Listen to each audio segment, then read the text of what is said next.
Сәлем баршаңызға, құрметті оқырмандар, қалайсыздар? Бүгін сіздермен ең дәмді канфан тағамының дайындалу жолын көрсетіп өтемін. Міндетті түрде кешкі асқа дайындап көріңіздер. Жасалу жолы оп-оңай және де тойымды тамақ рецепті. Бізге алдымен осындай ет керек болады. Өздеріңіз қалағанша салсаңыздар болады. Жылқының, қойдың, сиырдың барлығымен әдемі кетеді. Барлығын осылай төртбұрыштеу етіп, үлкен-үлкен етіп турап аламыз. Май араласқан болса да күшті болады дәмі. Турап алдық. Енді қызып тұрған қазанымызға сүйек майымызды құямыз. Үстінен турап алған еттерімізді салып, жақсылап қуырып аламыз қызарғанға дейін.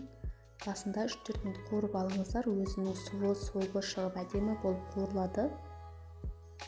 Суы тартылып, майының өзінің шыққан майына қуырылғанға дейін қуырып аласыздар. Міне уже суы тартылып, енді өзінің қалған майына қуырылып жатыр. Сол кезде бір штук туралған пиязымызды салып, оны да жақсылап қуырып аламыз 2-3 минут.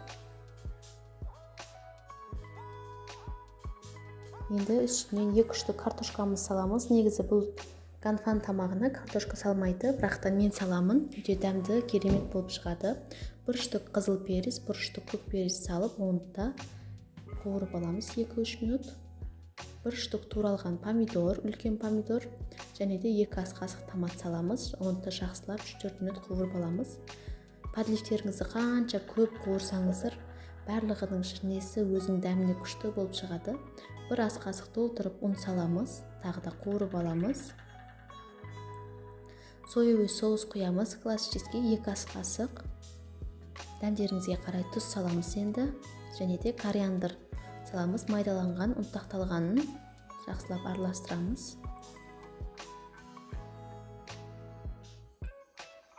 Енді үстінен 800 граммдай су құясыздар. Осындай бізде подливымыз бетінде батып тұру керек. 1 литр құйсаңыздар да болады. Өзі қайнап тұра береді. Суы әлі бізде кішкене азаяды қайнап жатқан кезінде. Енді басқа бөлек қазанымызға жарты ожаудай сүйек майымызды құйып, күрішімізді салып, осылай қуырып аламыз 2-3 минут.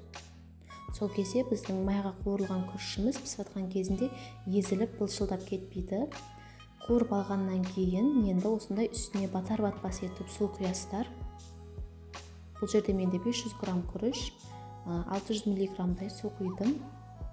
Қайнап шыққаннан кейін астына кішкене жай етіп, 20-25 минутқа астын жай етіп қойып қоямыз. Баяу отпен өз жайлап пісе береді.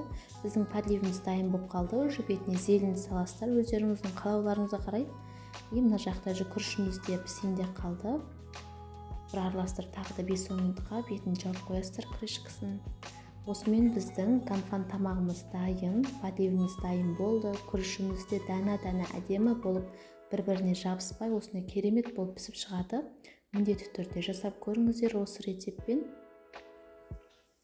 Барлықтарыңыз дәмі деген күшті болады. Подливтеріңіз де, егер картошка ұнатпасаңыздар, салмасаңыздар да болады. Енді өздеріңіз қалағандай етіп, әсемдеп саласыздар. Тура осы рецептпен осындай 4-5 тарелка тамақ шығады. Мен бұл жерде 4-еу салдым қазір, ар жақта артылып қалады. Бетіне осылай күрішті пиалаға салып, әдемілеп қойып, шетінен осылай жаңа пісіріп дайындап алған подливімізді құйып аламыз. Осындай күшті, дәмі деген өте керемет болады. Жасалу жолы өте оп-оңай.